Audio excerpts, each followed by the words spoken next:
if you can find Connor's name and click on it, you can follow the video presentation. Hi, everybody. Welcome. This is TV Pilot Bootcamp Week 2. This is the continuation of our 6-week pilot program. So, write a complete TV pilot from beginning to end in just these 6 weeks. Today, we'll be moving on from your refined logline. So, by now, you will have an idea for the show that has gotten feedback and been improved upon and is as polished as it can be. Moving forward, so you're going to use that as the cornerstone or the flagstone or whatever it's called, the foundation for the rest of your the construction of this pilot. Today will be all about outlining and making sure that we're getting those events of the story in place so that we can have this roadmap through it before we expand that before we expand the document next week. So you're able to follow that map from point to point and you realize exactly where the weak spots are and what you need to expand upon. And by the end of next week, you're going to have a scene card outline, which is going to be full paragraph for every scene. You know what happens on every page of the entire script. So thanks for joining us. Let's dive in. I'm not quite sure who from this group is new this week versus who was here last week.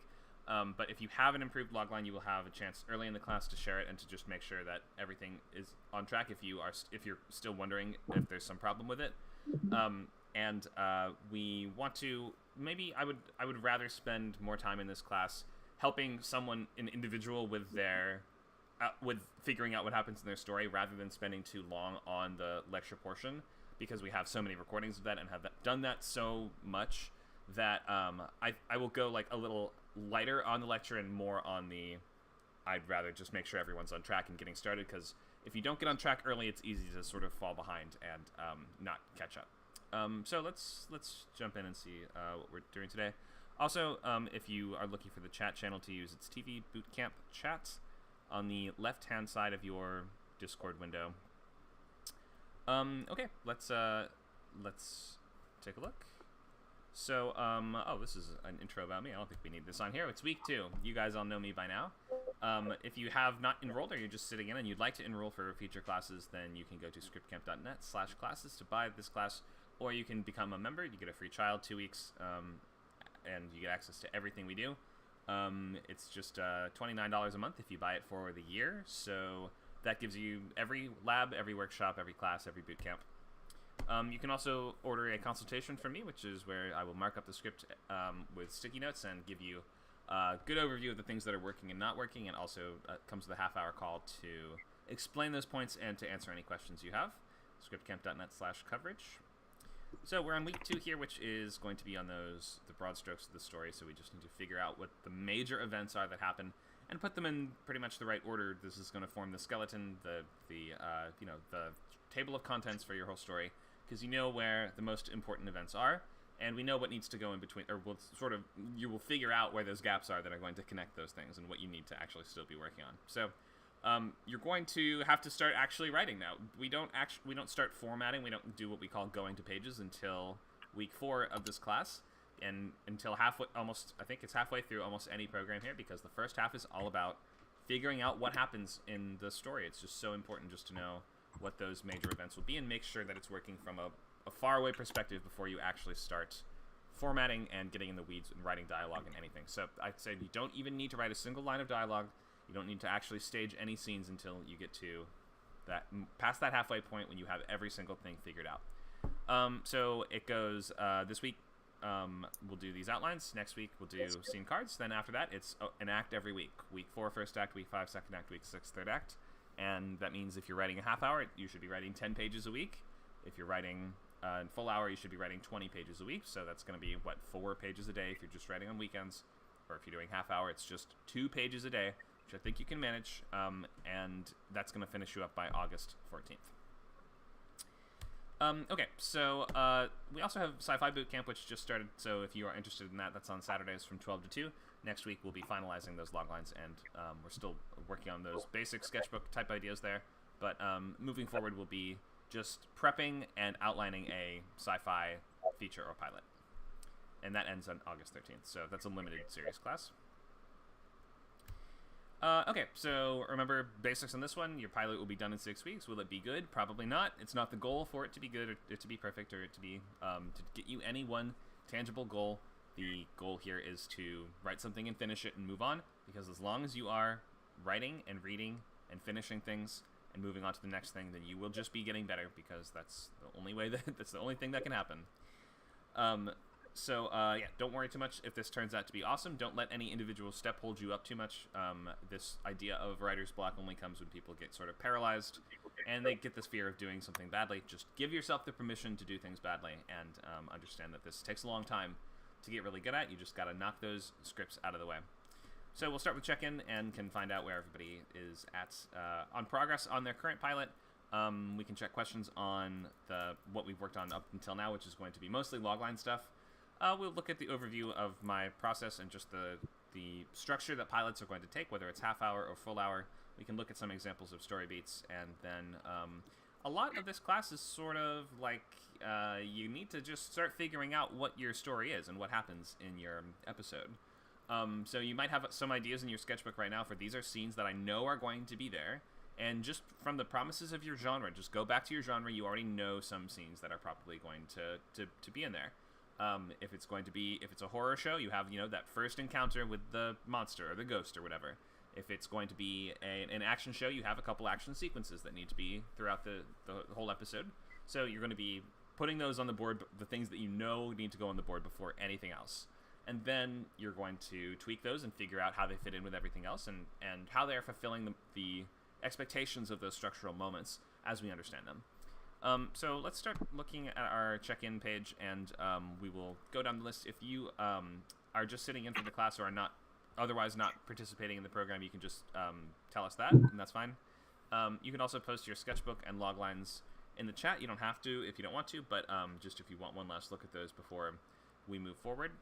We'll go down the list, we'll check everyone's progress, make sure you have no questions, and you can also tell us about the pro script that you read in preparation for this week. All right, let's just go straight down the list. I think Adam is just sitting in for the day, right? Just observing?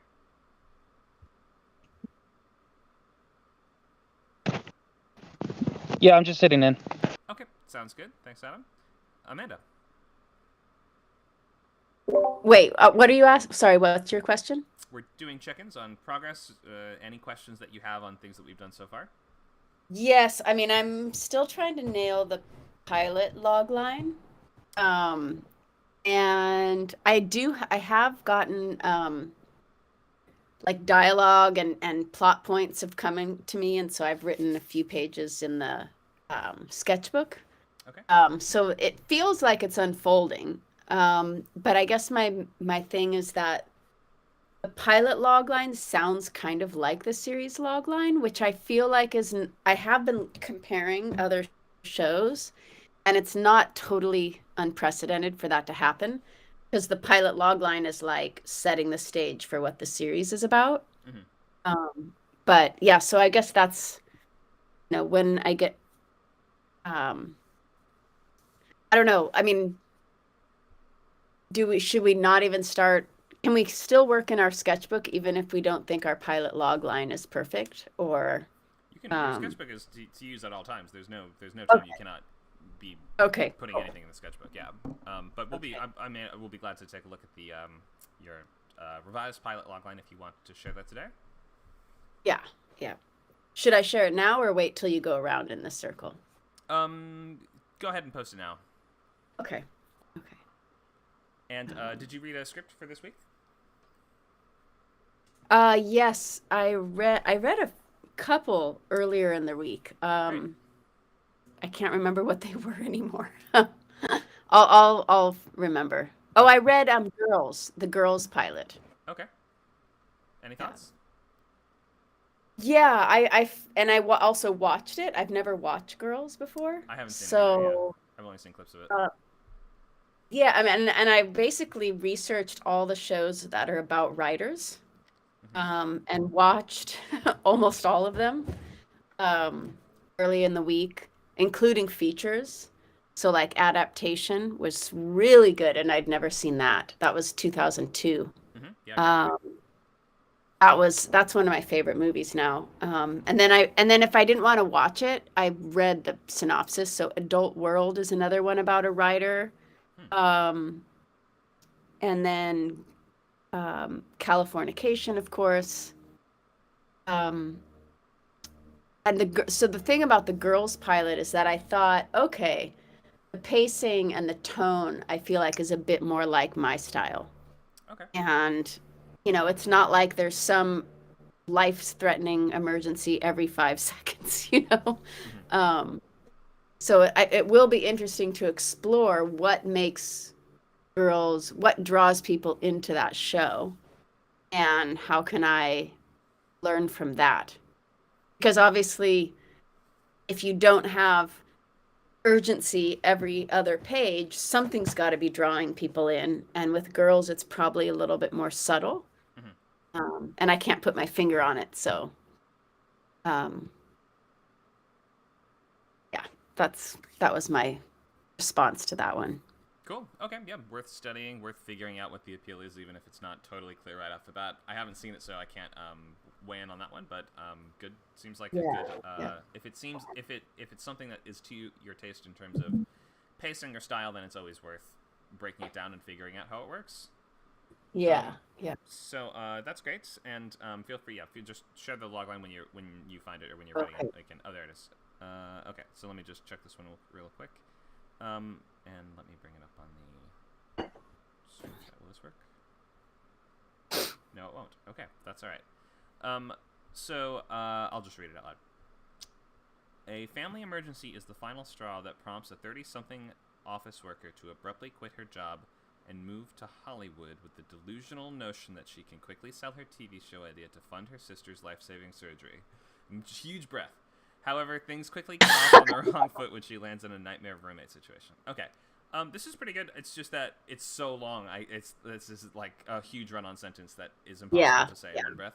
And if it ever yeah. takes more than one breath to say one sentence of a logline, then you know that it needs to be revised. I could just say a 30-something office worker abruptly quits her job and moves to Hollywood with the delusional notion that she can quickly sell her show to, Sure. like, I could get rid of the first 10 words or Yeah. something, 8 words. Hmm. Uh, Yeah. It seems like you're saying yeah, the same thing twice there. yeah, yeah. So yeah, The start there and reason see is if you can cut because, anymore. but like, just because I've committed to like a pilot log line, like the biggest prompting, doesn't mean that in the pilot I can't have 3 things that where the final straw is the sister. Like there can be a series of bad things that happen that finally are like, okay, I'm moving. Sure. Yeah, you're just trying to simplify and streamline this for the purposes of fitting it into one sentence Selling and it. yeah, making it clear Yeah. what the episode is about at its core. Okay, got it. Yep. But yeah, looks good. Just cut. Yeah, try to cut as many words as you can. I think you'll get there pretty quick. Yeah. And yeah, I can get rid of abruptly. Yeah. Probably. Yeah.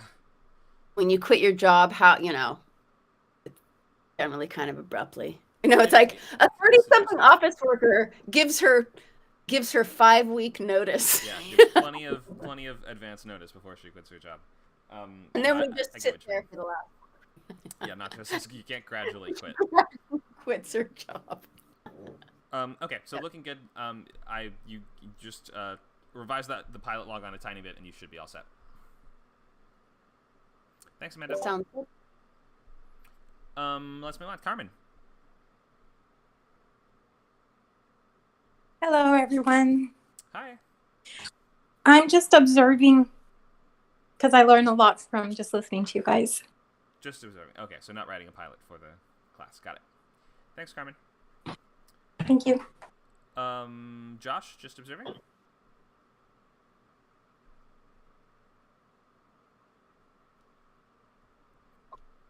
No, I am more than observing. You are great. Sorry, my bad. All the names I just it's all easy good. to mix them up.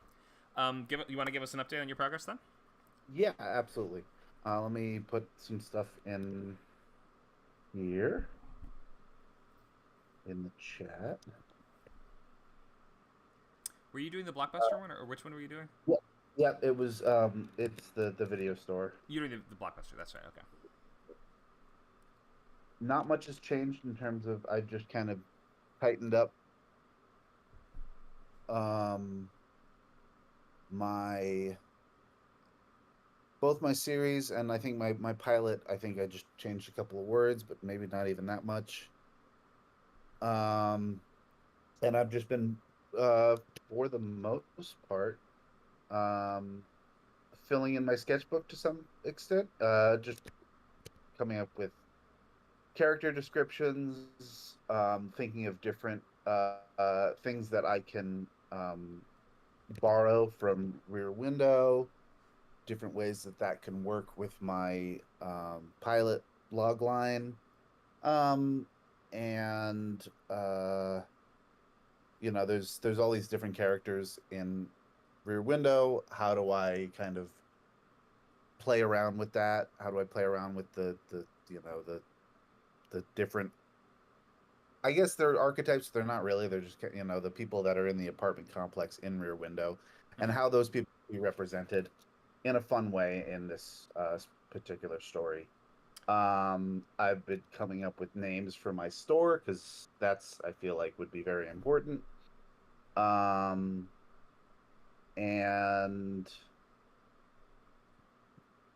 yeah, and then I read the pilot for Abbott Elementary, which I adored. I haven't watched the show yet because I didn't really want to have it necessarily inform anything. But I really enjoyed it. You had shared this kind of graph on day one of what a pilot script looks like, and I kind of followed along with that while reading the pilot for Abbott Elementary, and it definitely had all of those elements, and it was kind of fun seeing how those were written out. Clearly a very like a script that was clearly worked on for a long time. Very clear, 3 acts. The cold open introduces most of the main characters, and you learn a lot of what you need to know about all 3 of them pretty much immediately through narration. It's a talking head style documentary, mockumentary, like The Office or Parks and Rec.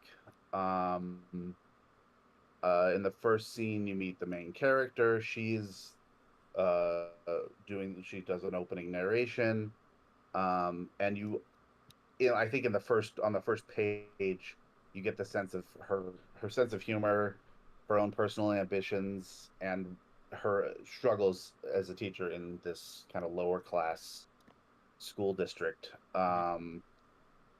And I can certainly go on and on about it. I wrote a lot of notes about it. There's,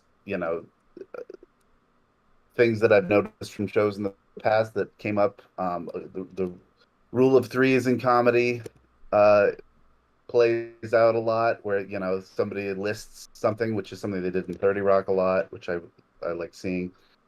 And it's a very simple premise, where one of her kids pees on the rug, and that's her catalyst for wanting to get new rugs for the school, because it's like this thing, and it's a simple, easy conflict, but it tells so much about like where she is, what this school is, what the real problems are, where nobody cares about these teachers, and that they have to kind of fend for themselves, because it plays pretty silly. I don't know if anybody's seen the series.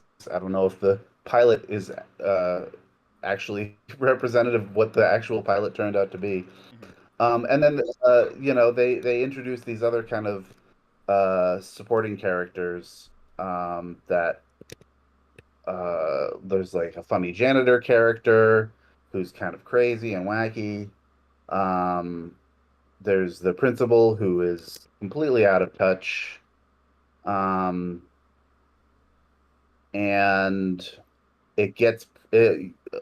all of those things, the catalyst, premise scenes, is an all is lost moment, followed directly by a pit of despair moment, and a nice little epilogue that kind of ties everything up, but also leaves it open for further stories and further conflict, but mostly between the main character Janine, the teacher, and the out of touch principal. So I really enjoyed reading it. Yeah, that's a very very popular, very well received sort of modern sitcom, like classic sitcom. And it's not multicam, so I don't mean classic in that way, but it's like a workplace type sitcom. And definitely worth studying because that is really well received and really well done sitcoms in that mold don't come out that often. So when one does actually get a lot of buzz, you know they're doing something right. So definitely do study that one. Thanks for the update, and it sounds like you're in a good spot. The only thing I would say is for your series logline, it says, in the era of the decline of video rental. We don't want to have multiple ofs in a row usually, so you probably want something like, in the waning days of home media, or the dying days of home media. See what I mean? Yeah, I dig it. Yeah, something like that. We don't want to say, like, he wants to go to the front of the store or he doesn't want to go to the front of the door of the church. Like, we want to just avoid saying, like, of the things in a row, stuff like that. Just repetition. Looks good though. So you're in a good spot to start. Sounds like you are on the right track. Thanks, Josh. Thank you, Logan. Hello. Hello. Oh, what are we talking about? Are we talking about We're reading? doing updates. Yeah. Yeah. So I read the Severance pilot because I liked the actual like pilot that came out a lot, and I was just curious. I heard Nacho said it was pretty different. It's super different. Yeah.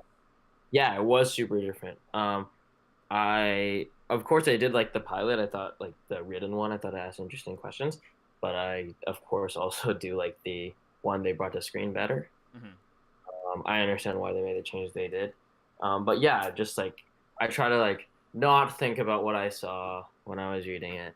And I think, yeah, they did like the one that came out, they did a good job of setting up the mysteries and then like with an interesting hook. Of course, it's a different character, but like the scene is identical.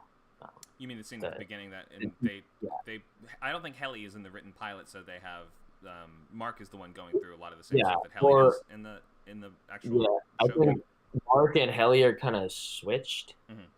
so I don't know if it would be. And then the other two characters are a little less clearly defined than they are in the show. Mm-hmm. Yeah, I thought it was very interesting. I thought they made like the real show. They make the antagonist is like Corbell, and like the company seem mysterious. Mm-hmm. I think that maybe in this one they seem a little bit too like ungroundedly powerful.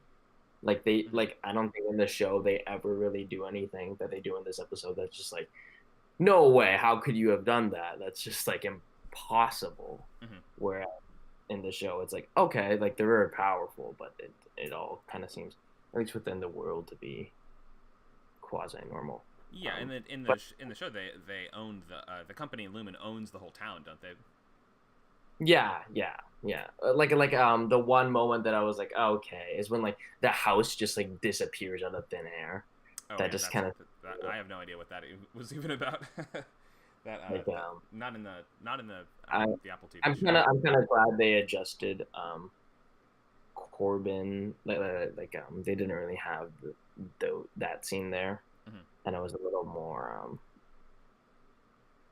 It was a little bit more like we don't. I guess I'm not sure if I think I won't spoil this show because it's very good and I think it's like pretty new. I agree. But, yeah, everyone should check it out.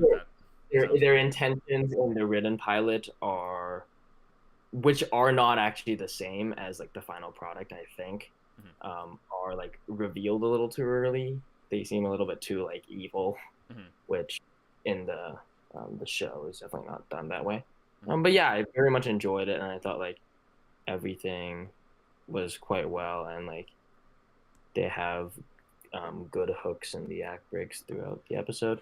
The other one I read was Triangle. I thought the concept was also very cool, but I did think some of the dialogue seemed a little unnatural and like very like the characters are speaking to the audience. This is a pilot? Yeah, this is a pilot. I've not heard of this one. It's like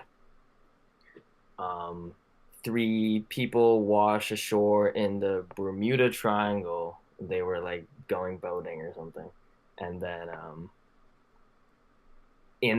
there's like a continent in the Bermuda Triangle, and in this continent it has like everyone that's ever crashed near there ever. So there's people from like the Viking era. There's people from like Oh, it's like old outside of time. Britain.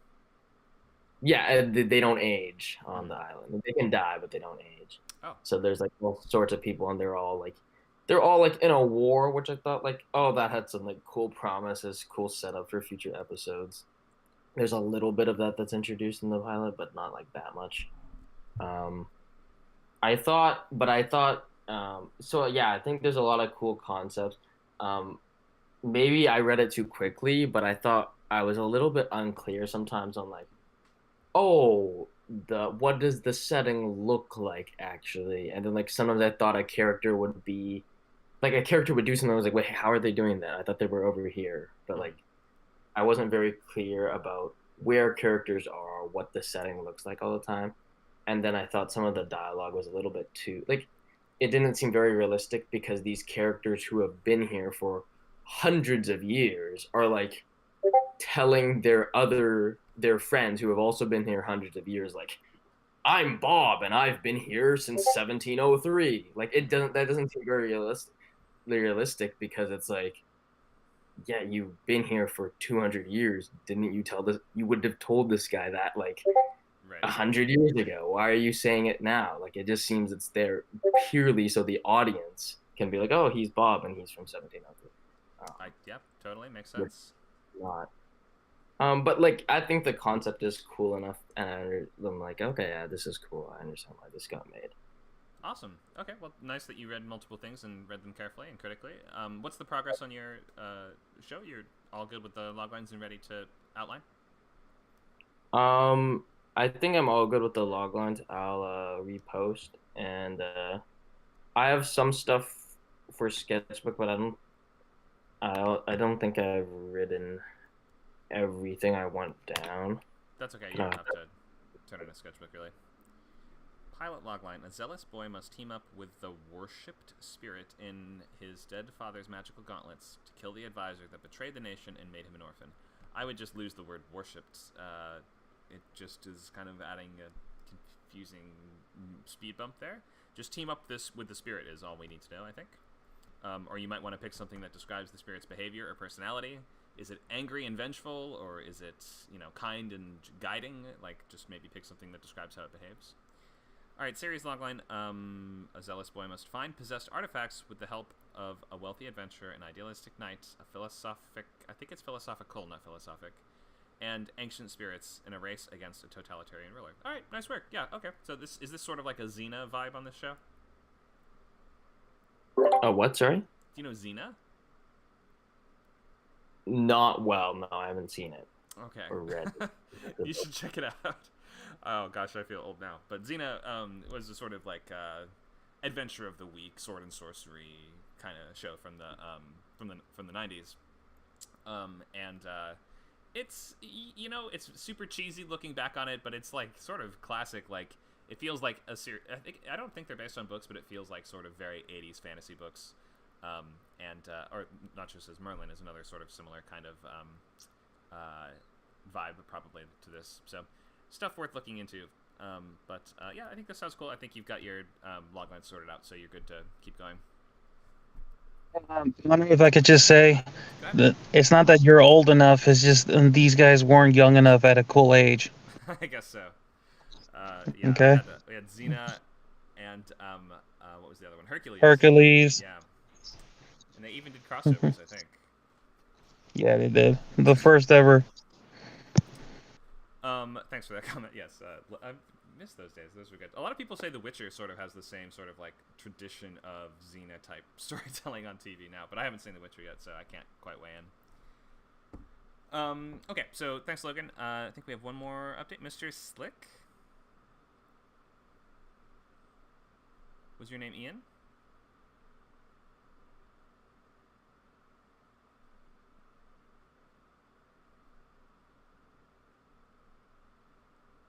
Are you with us? I can see your mic unmuted. Maybe check if you're on push to talk by clicking on the gear icon and going to voice and video and making sure it's set to voice activity. Or you can type if you need to.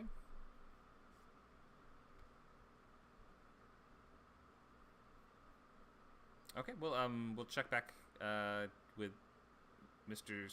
Slick later. Oh, he's left the room. Maybe he'll come back in and be able to hear us. Can you hear us okay? Is that better? Yep, now? Oh, I hear you now. Go ahead. Okay. Want to give us an update? Yeah. So where's your progress on your the loglines and premise of your show and something you've read recently? Yeah, I've tried rewriting my loglines again a few times. I'm still trying to get the pilot logline down because that was the one that needed the most work. I think I got a good one, but the way I have my pilot, it's kind of a little bit hard to describe it in one line, but I tried my best, and we'll go over it in a minute. Mm-hmm. Something I've read, to sort of again the idea, I went back and I read the pilot script for Superstore, which I have read before, and it was, yeah, I like that pilot script a lot because it gets across the idea of all these characters pretty well without too much exposition-y. You have characters like Amy and Jonah who are pretty well defined.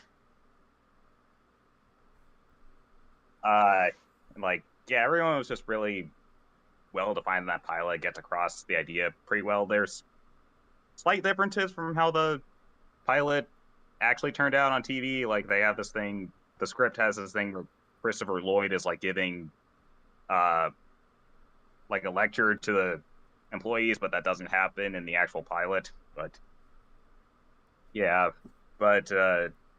some other pilots I did, since I'm writing in animation script, I read a few animation scripts. Mm-hmm. Specifically, I read a script for one of The Legend of Korra and another script from BoJack Horseman, two shows that I've watched recently and really liked.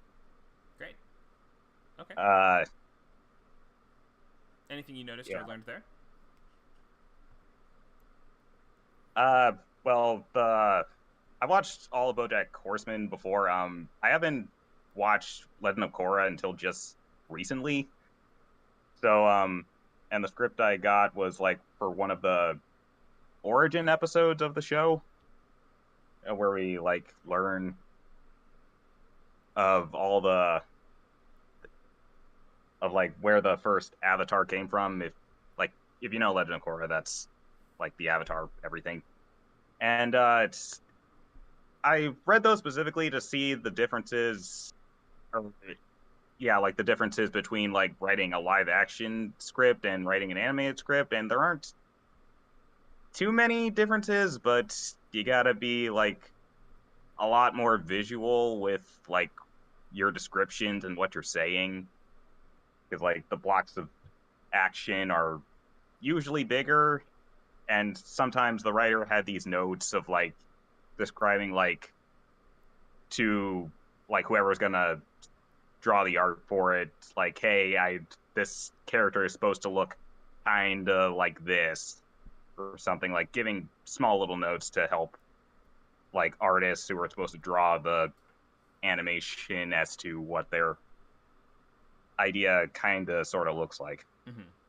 Yeah, production scripts will have stuff like that where they will be making notes to sometimes the directors, sometimes to the animators if it's an animated show, stuff like that. So that's all great. Excuse me.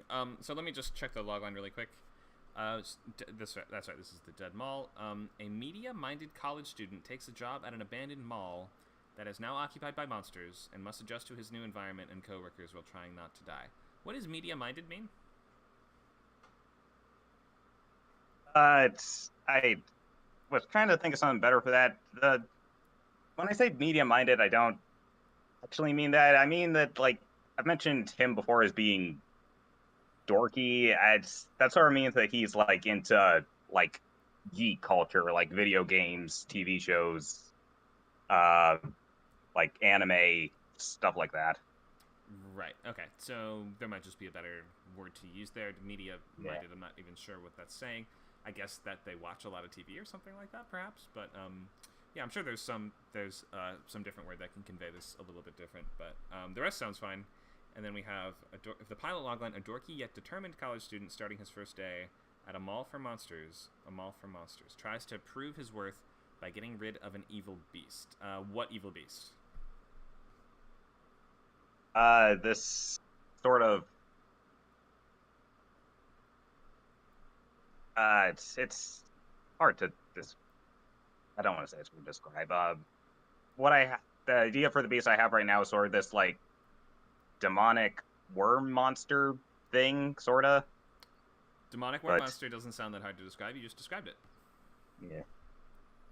So I would include that just because in the pilot logline we want specifics. That's the main difference between that and the series logline. It's like if the show is going to be every week we fight monsters, the pilot logline is going to be when a centaur kicks over the trash can, we have to go hunt it down with the help of a gnome, right? So that's when you want to just get actually the concrete stuff down, so we know what we're getting into in the pilot. Okay. Could I ask one question about the series logline? Go ahead, Amanda. Just as a, from an outside perspective, when you say takes a job at an abandoned mall, I think there's like an assumption that I didn't get because I think of an abandoned mall wouldn't have jobs. But I think I remember from another call we had, you said something about it's run by monsters, or can you remind me? I just want to keep up on what the premise is.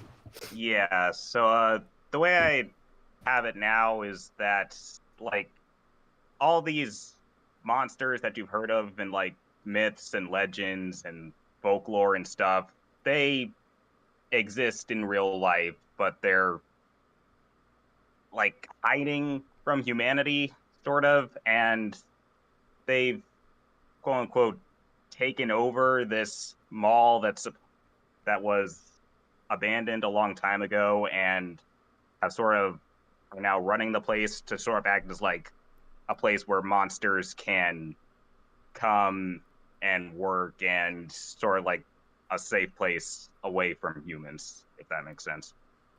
And so is it a normal thing for humans to get jobs at abandoned malls run by monsters? Like take the leap into the world where humans and monsters work together, kind of? Or is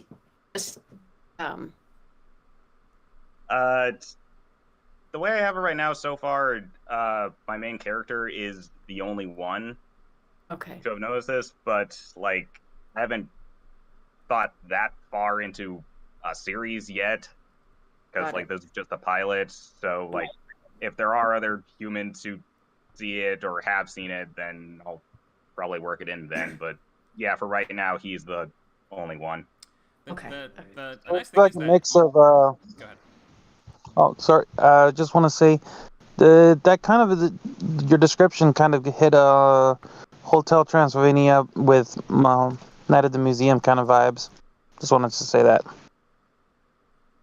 Yeah, sort of like those things. It's the like abandoned place, after hours kind of vibe. I also think check if you haven't seen. There's a show called Death Valley, which was on MTV, which is sort of like a parody of Cops, but set in a version of California where there were monsters and werewolves and stuff like that. It was actually really good. I think it only got one season, but it was a really cool premise and sort of like similar kind of urban fantasy, magical realism kind of vibe. But the nice thing is that people actually do get jobs at abandoned malls. The job is security guard. So I think that it actually makes total sense that somebody would they sign up for a job that takes place at an abandoned mall, and he is working as a security guard, but not in the way that he thought he would. Isn't that right? He's sort of does a whole bunch of odd jobs and yeah, security is one of them, but yeah, it does a bunch of odd jobs around, like, because it still acts like what a mall usually is. There's like stores and departments and stuff, and he's working there as sort of like he just does various odd jobs like stocking and like cleaning up, and like he's a bunch of different He's like things. an errand boy, basically. But Yeah. I think that if you start with the security angle, that might be just a nice way to transition into that. So he shows up, he's got his, like, I got my certificate, I got my jacket on, I'm ready to be the security guard, but then they're like, okay, and if you want to do other odd jobs, then we have other things that we need help with around here that only a human could do, or that we need you specifically for. So I like this premise a lot. This sounds good, and excited to see where this goes. Any last thoughts? I think, and were there any big questions that you had, or do you think you're pretty much ready to start outlining? I think I'm ready. I'll have to change around a few things from my original idea, but yeah, I'm pretty much ready. Awesome. Cool. Sounds good. And Nacho is not doing a pilot. He's working on a sci-fi feature, so no update from you, right? Yeah, I'm just kind of like rewriting stuff because I've written like 5 scripts in the past year. Oh, It's okay. like it's kind of time to like start, turning some of them, polishing some of these off, Right. Yeah. Hmm. Okay, cool. Well, that's fine. Yeah, and we also have been working on bringing back after our sci-fi course. We might do another rewrite class if we get enough interest, but we just need we just need enough students to do it, and we keep trying to set up the class. But then if we don't get enough signups at the beginning, then we're just like, I guess we have to try something else. So if you are interested in doing rewrite classes, let us know, and we can try to put another one of those together soon. Okay, so let's go into this today and get into we just did a whole check-in, so we don't need to go into discussion just because we want to make sure we have enough time to get to everything. So let's talk about the process that we're doing. So this is going to be every time it's the same 5 steps. No matter what you're writing, we start with logline and make sure you get the idea basics down. You move on to Sketchbook, which is going to be that unsorted collage of all your ideas and influences, and it's just a place for you to start fiddling with stuff and work and like writing stuff down and getting some of the basic ideas out of your head. Then story beats, you can I always write the first version of this in the Sketchbook, and then just once it's getting pretty close to done, you just make a new document and copy and paste it over into that one and refine it and make sure it's as good as it can be. But you can do the early versions of all these things in your sketchbooks. There's no reason not to. But that's going to be just a list of the events that occur in the pilot, in the shape of the story. So we need to know the basics of structure and need to know what the different roles that each of those moments are intended to fulfill, and where what we have already fits into, or where already slots into the framework that's there. Because just from the basics of your genre or of your story setup, you know some scenes that have to be in there. And so put those down first, and you will start to see how you might want to be bridging those moments together. Because we can't just write awesome set piece after awesome set piece. But when you're just outlining for the first time, you can just put the awesome set pieces down where they need to go, and make sure that you're fulfilling some of those the key expectations that you're intending to follow through on. So when you start the outline, just put the stuff that you know. Put down the stuff that you know that you're going to have, and try to put it in the chronologically correct order that it's going to go in. And you're going to now, we're going to be using that to figure out what goes on every page, ultimately. So that's next week, though. Don't worry about what happens on every page until we finish scene cards. That's a full paragraph for every scene in the pilot. And then last, we go to pages. That is step 5, so that is not for 2 weeks, but that is when you actually start writing, formatting the pages, and staging scenes and doing dialogue and all that. This structure stuff is pretty important, and a lot of people start trying to do this without any knowledge of this or without any background in this, and they just kind of make it up as they go on their first couple scripts or pilots or features, and then it ends up they don't know what they've even written by the end of it. They don't know if it's working. They can't diagnose anything in it because they don't know what expectations they were trying to fulfill. So structure is that organization of the events in the story. It's that the thing that is making us say, so then the next thing happens, so then the next thing happens. We want to avoid that sensation of, and then also this other thing happens, and then also this happens. It should be, so this happens, so this happens. That's the train of dominoes kind of thing, where you want to, your catalyst is the first of the dominoes, and that is going to knock into the rest and slowly cause the chain of events to occur. So don't fight with this too much. The structure is here to help you, and it's here to keep you on track. And by the time that you're done with multiple rewrites, it might be pretty different from how it started. So you're really not locked into any of this stuff. This is all just to help you know where you're supposed to be and where your pacing is at and how your script is sort of feeling. And it's also a diagnostic tool that you can apply you can overlay it over the script afterwards to say, oh, okay, my midpoint doesn't seem to occur till really late. And then as a result, that's why the ending is feeling rushed, because that one element was too far in. So it's for you to help figure out what's taking too long or what is working well. So you got to read lots of pilots to do this. So do not stop reading pilots. I will continue to ask about it every week. You should be reading at least one script every single week. Ideally 3 of them, but 1 at the minimum. So the acts, 3-act show, half-hour shows are 3-act. Hour-long shows, usually 5-act, but if we look at that middle section as sort of 1 act, then it still is, or as, you know, if we combine a few of those middle sections, then it really is, 5 acts is actually also just 3 acts, because everything has a beginning, a middle, and an end. Act 1 is our setup, Act 2 is the confrontation and the fulfillment of those main promises, and Act 3 is the resolution, which includes the climax, and then some kind of stinger that tells us what we might be up to next week, or what kind of threat is on the horizon, or something that just gives us a couple seeds to understand where this is going. These plot points, as they're written here, are more like they're act breaks in TV, so we need to make sure that we have our act breaks well defined and finish them off with a strong enough moment that it either delivers the emotional experience of your show, you know, it's something hair-raising and tense if it's a, you know, suspense kind of show that makes us say, oh gosh, I have to see how the character possibly gets out of this one when we get back from the commercial. Or if it's a comedy, we want to end on a funny joke, something that makes the audience laugh. You need to make sure that you are promising them that by returning after the commercial, which is a lot to ask of someone in the era of a million streaming services and smartphones and everything else that we have to distract ourselves, you're asking someone to watch 3, you know, Subaru commercials and then come back to your show. You need to make that feel like it's going to be worth their while, so those act breaks are super, super important. And you need to make sure that you are pulling the audience in and making them say, I have to come back after that to see how that plays out. Make sure that you are hooking them and drawing them in, because if you aren't drawing someone in, they are receding. They are drifting away. So we have the overview of the different structural points here, and this is, you know, story structure in the Western style, in the 3-act Western style. That this is not the only way to tell stories ever, and there's many people have their own variations of this and different versions of this, but this is all kind of going to look like this little roller coaster thing as most Western storytelling goes. We start with the introduction in Act 1, where we learn who your main character is and who they are in their world and what their routine might be like, perhaps, and what their average day-to-day life is like. And then the catalyst is something that shakes up that normal life. If it's a something of the week kind of show, that's often the thing of the week happens, or they get the briefing of the case of the week or something like that. And then we move into Trying the Locks, which is the sequence that asks, is the character actually ready for this? Are they capable of this? And do they have what it takes to actually accomplish this? And then from there, that's usually going to lead you up to your first big act break, which is going to be a cliffhanger that invites us back for Act 2. That is going to lead us into our premise scenes.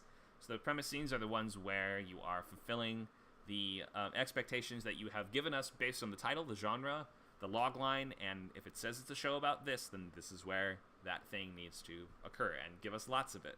So have like 3 or 4 scenes that are directly representative of the premise as you have described it in the log lines. If the log lines don't describe, or if the pilot log line doesn't describe what we're doing in this sequence, then you need to either change the log line or change what's happening in that sequence. Because this is where you give us what you've promised us. Make sure it's matching the emotional experience of your show, because Act 2, we always say, is the movie, or is the pilot. Act 2 is the most important. It's funny because every act is the most important. Act 1 is the most important because it's how we get to Act 2. Act 2 is the most important because it is Act 2. And Act 3 is the most important because it's what we leave with or go home with afterwards, or it's what brings us back for next week so we can get to the next Act 2. So Act 2 is sort of at the heart of 3-act storytelling, and it's what we need to make sure has those strongest defined scenes and the most fulfillment of those genre promises as much as we can do, and we are delivering on the thing that it says on the box that the movie came in, the show came in. So from the premise scenes, we get to the midpoint, which is often in 5-act, it's like another really strong act break. It can be like the end of the Act 3 break or something like that. really big cliffhanger that we say the stakes are raised at the midpoint. After the midpoint, we go into the escalation sequence where things are getting worse and costs are being exacted on your main character in terms of the things they care about. They might be getting physically hurt or exhausted. They might be losing sanity and friends and relationships. People they know might die. Anything, or they might, if it's not the kind of show where people die, it might be your friend gets mad at you or something like that. But just things that they care about start to be threatened until we hit this all is lost moment, which is a moment where it seems your character has either failed at they've either failed at their goal, or it seems they're on the verge of failing at their episode goal. We have this. Sometimes that can be a big act break moment as well, where it's like, oh no, everything is totally lost. How are we possibly going to get out of this one? And then, the flower pot falls on your character's head. It's like, things couldn't possibly get any worse. Then we swing back up, and at the top of Act 3, you might start with this brief sort of pit of despair moment or a couple moments where your character, it might have been a breakup or they're in a fight with their best friend, or it seems like they can't beat the supervillain or whatever it is. They are wallowing in shame and defeat and despair until something happens, like maybe a reconciliation. This is the classic sitcom thing of every, old school sitcoms would be like, we had a fight until they both realize that they need the other person. Then they're like, I'm sorry because I did this wrong, and I've learned this. And the other person's like, well, I'm sorry because I should have done that. Can we be friends again? Yes, we can. Then they reunite to take on the problem in your finale, which is going to be that last confrontation or climax or whatever. We're taking one last swing to defeat the problem that we're dealing with this week, and then they either defeat it or they don't. But regardless, if it's a status quo show, we sort of we complete the circle and end up back sort of where we started. A lot of the time, where we start The Simpsons on the couch together, we should usually be ending the episode with The Simpsons on the couch together to sort of say, this is where they started, this is where they ended up, and this is where we'll be able to pick up these pieces next time. Because the status quo show says that everything's going to be the same every time that we open this up, and we don't need to actually watch these in order, really. Think, Always Sunny in Philadelphia, you don't really need to watch in order because it's kind of just crazy scheme of the week, that kind of thing. And then we have room at the end for your epilogue, which is going to be for a status quo show. It might be a stinger, like just a humorous stinger. For comedy shows, often this is just some of our favorite comic relief characters doing something funny. If it's a premise show with more story to tell after this, then you want this to be something that suggests what's coming next week and what if we've solved one mystery, well, we have this way bigger mystery that we're just beginning to unravel. Or maybe we've beaten one villain, but now as he crawls back to his overlord, the overlord is like, all right, you failed, but I will send my next 100 villains after, I've got my even bigger goblin guy that I'm going to send next week, so they better watch out. So this is where we tease you as to the threats that are to come in this episode, and also, sort of more broadly, we want to suggest, if it's like, imagine the show is a journey, we've reached the first sort of landmark in that journey, and we've climbed up to the top of the tower, and we can see where we have to go from here, but it's so far away. So it's a good thing that we've got each other to rely on. It's the sort of end of the Fellowship of the Ring kind of thing, where we understand Frodo and Sam have gotten past the first leg of their journey, and Mount Doom is off in the distance. And Mount Doom is from Lord of the Rings, right? Not from Zelda. Yes, it is. Okay. Zelda has a really similar kind of volcano thing. Yeah, you get the idea. So we suggest we have a lot of road left to go on, but we have succinctly and definitely completed the first part of this journey. Okay, so questions before I go more into structure? Can you just, I caught it all, but can you just clarify the trying the locks phase of this? Yeah, what that means? I'll go through all of them in just a second. Oh, beautiful. Quick question. You know how you have the plot points? Like some of the little diagrams have the 2 plot points in the middle of each act. How did that overlay with this? So plot where would the points plot? They're only called that in novel writing. In screenwriting, they're called act breaks every time. Oh, okay. Never mind. Okay. Yeah, so it's the same thing. It's like you see if there's 2.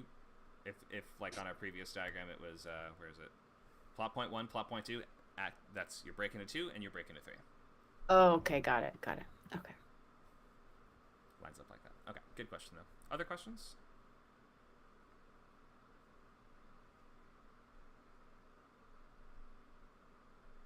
Okay, let's go into structure, and I know some people have heard this kind of stuff a million times, but if you have and you're like sort of tuning out because you're like, I know all this already, then I would be working on your story beat synopsis. Have your Google Docs open and be working in class. You can turn me down if you really want to, but like,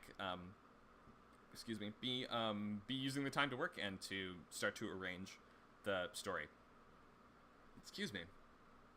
Okay, so there's other story structures. This is like Vana gets little diagrams of different types of stories, and we have like this is a more Eastern storytelling model, which is called Kisho Tenketsu, but looks a lot like a roller coaster to me. And then we have the hero's journey, which is usually a big loop or a big circle like this, as our story circle kind of stuff. But these are all pretty much the same sorts of things, because humans just have certain patterns we fall into and certain cultural types of shared cultural experience and memory and understanding, and we like to hear stories in a certain way. There's a way that they can go that is just the most satisfying. It's been refined over the course of years like a well-polished stone in a river, so I wouldn't attempt to reinvent it drastically, unless you can do so absolutely brilliantly, but in which case I can't teach you to do that. You should do that on your own. An outline is what you need to make. This is going to be a document that's going to help you write the story and stay on track, so that you are hitting all the key moments at the places that you thought they'd be, so that we are staying in control of the story. You want to feel like the author is in control of the document that you're reading, and that it's not getting away from them, and that they know exactly what's coming next, and that we are just basically in the hands of a competent storyteller. And the best way to get really good at this is by outlining your work beforehand and not just wading into the weeds and trying to hack your way through and figuring it out. You need a map to get through the forest. It's very tough to just run in there with a machete.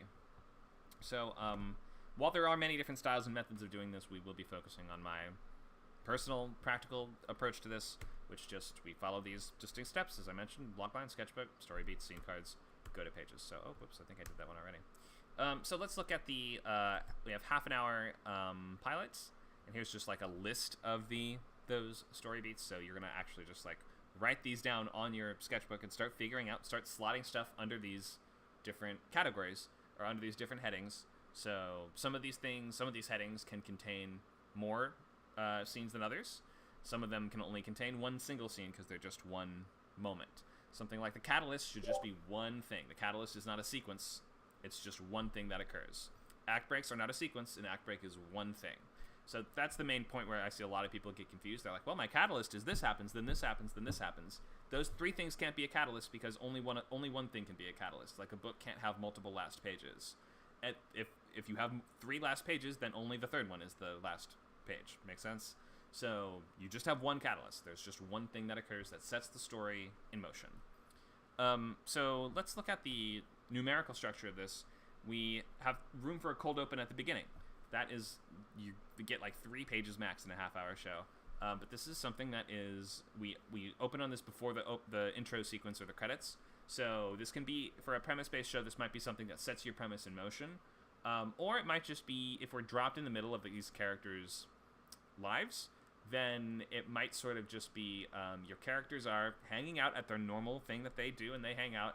Maybe we introduce the problem of the week, or maybe we're just sort of getting to know your characters in this sequence, or maybe it's just kind of a one-off joke that happens to teach us a little bit about your characters. But it's like every page is such valuable real estate that you might as well usually use the sequence to introduce the main problem and introduce your main characters, because you can do both if you just play your cards right.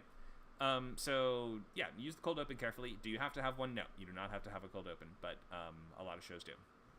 So Act 1, intro sequence is going to be like pages 1 to 5. That's going to be your main character as they are now before they make their big change at the episode, or they get their job of the week, or find the monster of the week, or whatever it is. Catalyst is around page 5, and that's going to be the thing that sets the story in motion. That might be them getting their job, or their patient of the week, something like that.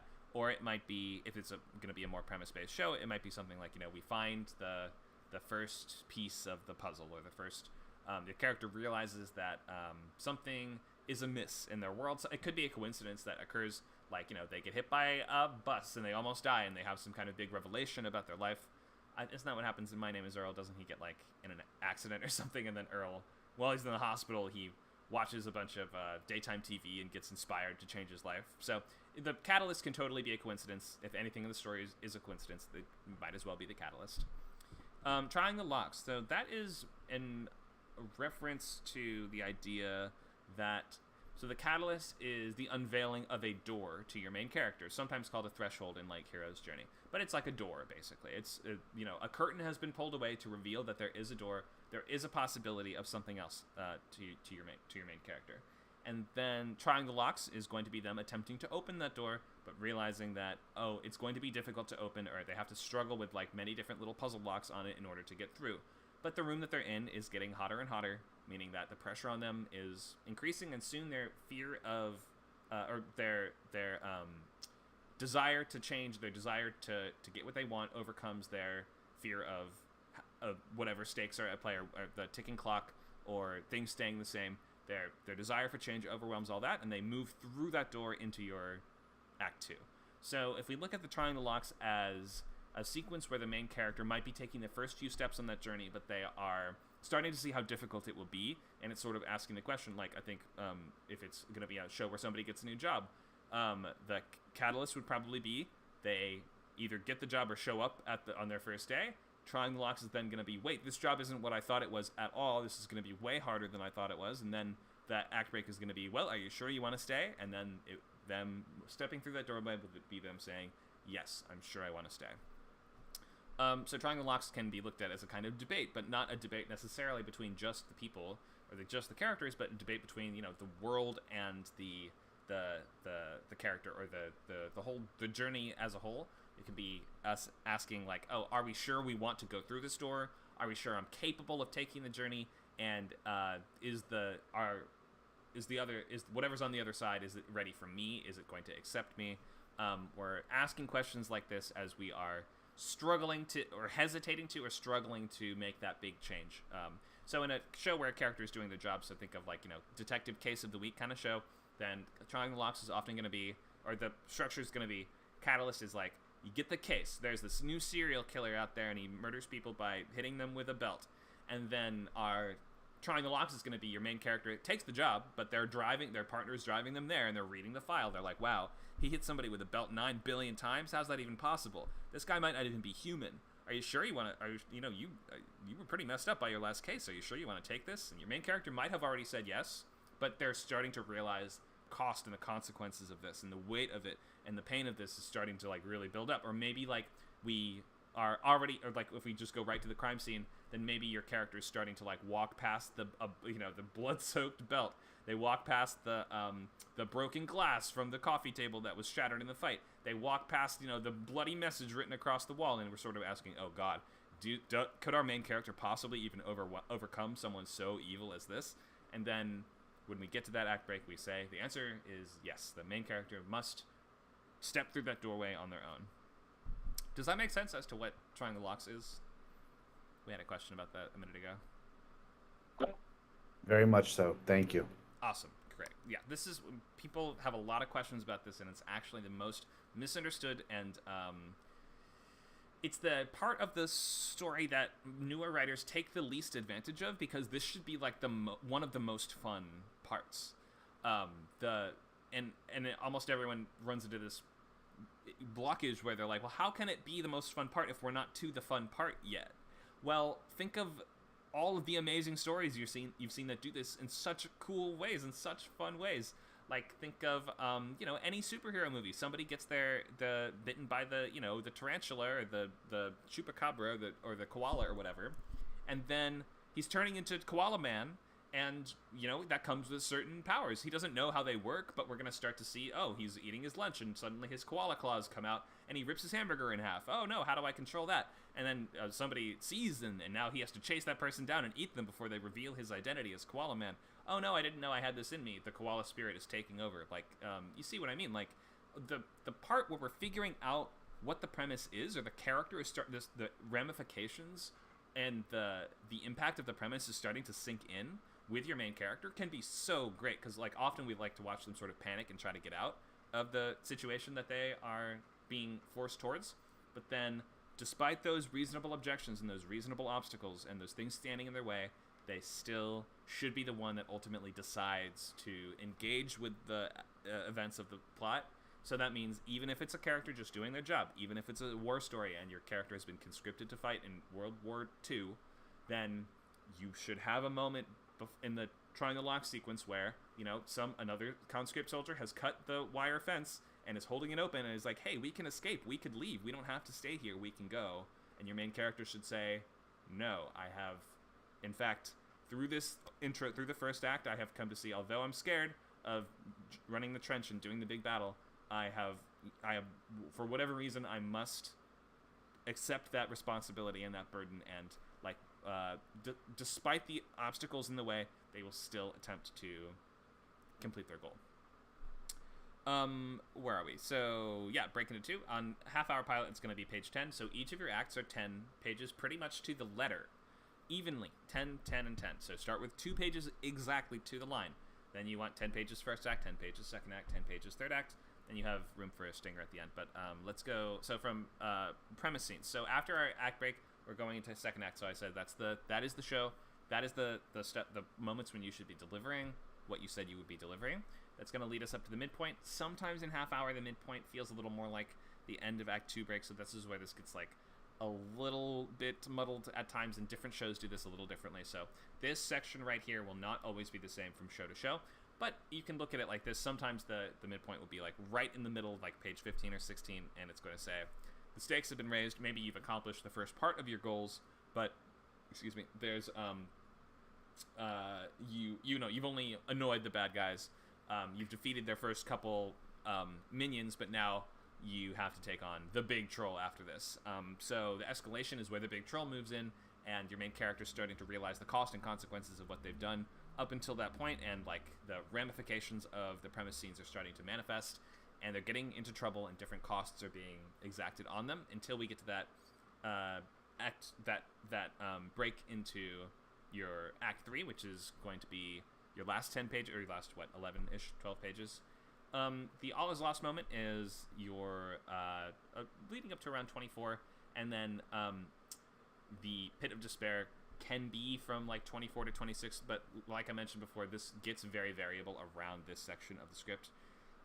But basically it goes like, we escalate until we hit this, we move into your last act, your character is in this great pit of despair, it seems like they failed at their goal until, we have that moment where they're like, I'm sorry about this, they reconcile with whoever they had their fight with, they reunite to take on the threat, working together again now that they've learned what they've learned. Or if we're breaking out of the sort of sitcom path, it might be, if it's an action kind of show, it might be your character's been beaten up and they're on the side of the road and the villain's getting away, but then this is where they have that flash. I'm going to avoid saying flashback. Let's say they watch a recording on their phone of like a video message that was sent to them by their mentor figure that's like, I knew you could do it, like I trained you to do this, whatever inspirational message they need to make them pull themselves up and take one last swing at the problem. So then they move into that, and for our finale, which is going to be your last 6 or 7 pages of your half-hour pilot, they are taking on that main challenge, the main problem, with whatever they've learned. So remember, it should be using something that could not have happened if it weren't for this episode that we just went on. So the result of what we've learned in this episode is going to be the tool they need to win the day. And then they either win or they lose, and in some genres they often win, in some genres they often lose. In status quo shows, characters losing happens all the time. Think of any sitcom like Seinfeld or Always Sunny, or like any of these where the characters usually have to lose or else there's no show. Think Gilligan's Island kind of premise, where if our goal is always going to be to escape the island, or if we're a bunch of lonely losers who are all single, and our goal is to get a relationship with someone, then if our character actually does that and succeeds at that, then sometimes it will break the whole show. So this is where they lose that relationship by the end, or they get knocked back to square one in whatever way. And in some shows, I just mentioned Always Sunny, they don't really learn anything. They're sort of like, what's our thing next week, What's our next scheme going to be? They don't have to actually have grown as people. That's sort of the joke of that show, is that they don't. But they can either win it or lose. It doesn't matter. Either way, just make sure that it's clear, if it's status quo, that we're going to get back to these pieces arranged in the same way next week. And if it's a premise show, we should be using that stinger to hint at what's coming next? What is the threat that has been awakened or unlocked? How much of this journey is left to go? Who have we made enemies with along the way that are regrouping their forces and, getting ready to strike back at the hero, whatever it is. That's a half-hour structure. You can see there are page numbers on here. These are not exact, but the act sort of shape should be. So these are not going to be exact, but up here these are going to be more exact. Remember, 2 pages cold open, every act 10 pages long, pretty much to the line, to the letter.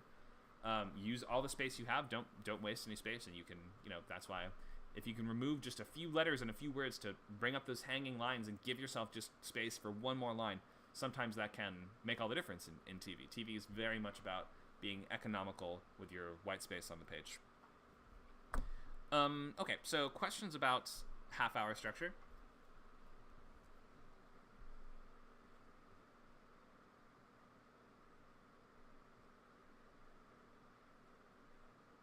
I have a question. I don't know if we can do it today, but I'd love to map this out over like a sitcom episode. I guess I can see how this would work with a Seinfeld episode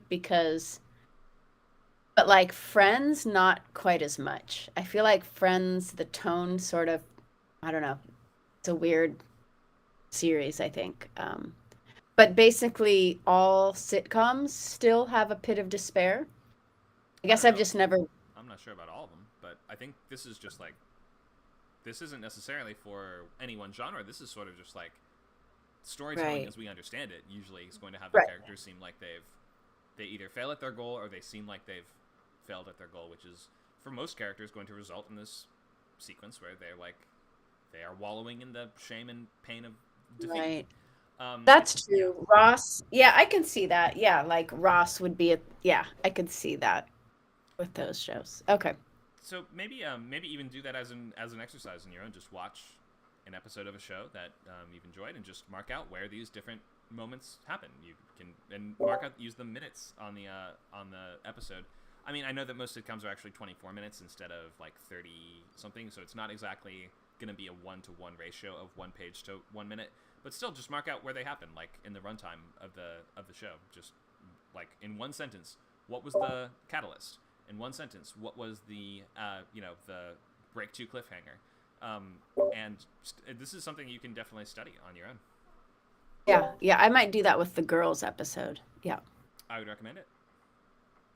This is what I did when I was first getting into this in high school. I would just watch entire episodes of 30 Rock and then write out the entire structure for the whole episode, and then after that go back through and write out and format all of the dialogue and actions as I saw them to try to see how close I could get to the actual scripts.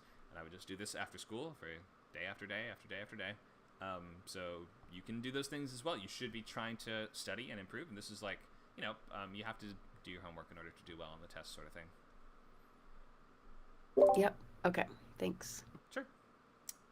And also you can use that same idea, applying the structure as a diagnostic tool. You can do that to your own work as well, not just something that is finished and in the world. You can just, take the overlay of structure and put it over anything you've written and ask, oh, what's lining up and what's not lining up? Other questions about half-hour pilot structure?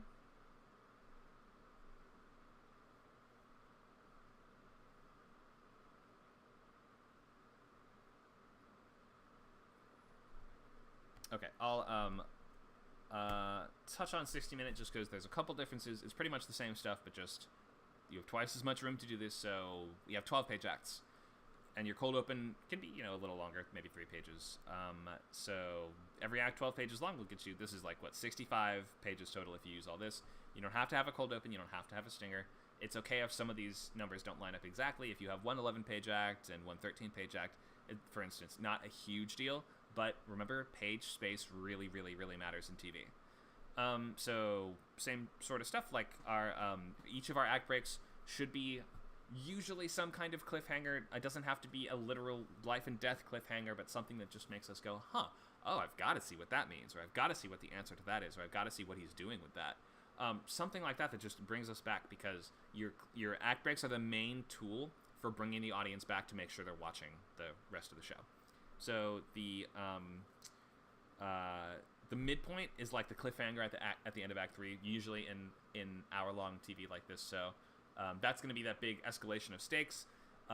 It's going to be some kind of reveal, or it might be in Law and Order type shows. Often this is going to be, well, we arrested one guy and we think we got the killer, until we find out, wait, another murder was just committed. It couldn't be the guy that we have, or were there two killers, or something like that. So it's going to be us challenging the victory that it seems like we have accomplished in the course of the first 3 acts, and we're saying, wait a minute, but what if there's more? What if there's a different objective that we didn't even have in mind? So Act 4 and Act 5, all the numbers are marked out here, and your finale is going to be like pretty much all of Act 5 in hour long. So you have more room to build up to in the finale, and you have a little more room to wrap things up once it's done. So Stinger at the end should again either get things back to where they were if it's a status quo show, and hour long status quo shows are usually going to be procedurals. So it's not that hard to get things back to where they were, because we assume that they're going to be back at work the next day at the hospital or at wherever they work. And that stinger should be either a hint of the thing to come, or just the characters hanging out, maybe, or whatever you want, really. If it's hour long, then and you don't want to give us some kind of preview of the thing coming next week, then it's sort of a blank space for you to just give us one last thing. Like if somebody's read 58 pages or 60 pages of yours, chances are you're not really going to lose them on the last 1 or 2 unless you do something monumentally dumb. So give us more of what you promised. Give us something that we enjoy, that we walk away with and say, huh, that was great, that was clever, that made me think, that made me happy, that made me scared, whatever it is. Just it's just 2 free blank spaces. It's like the free space in bingo or whatever. Questions about 5-act structure or anything we've talked about today?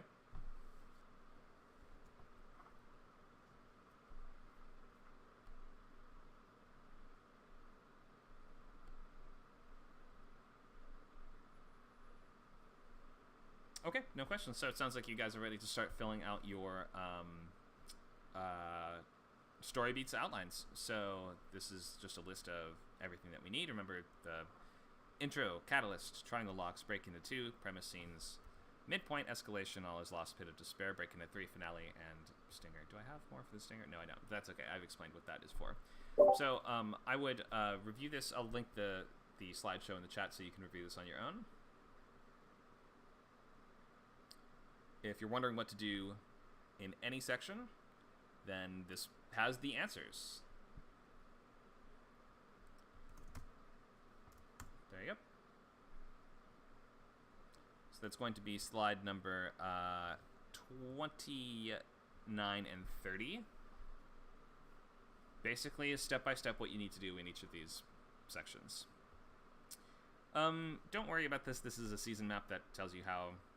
I don't know. This is from Netflix, so this is how they like to arrange their episodes, but you're not doing this, so you won't need to worry about this for about 10 years if you're just starting TV writing now, if not longer. So, but you can see at least that the basic idea that every one of these, like no matter how far we zoom out, we're using 3 acts. 3-act structure is at the heart of how we understand narrative in the Western world.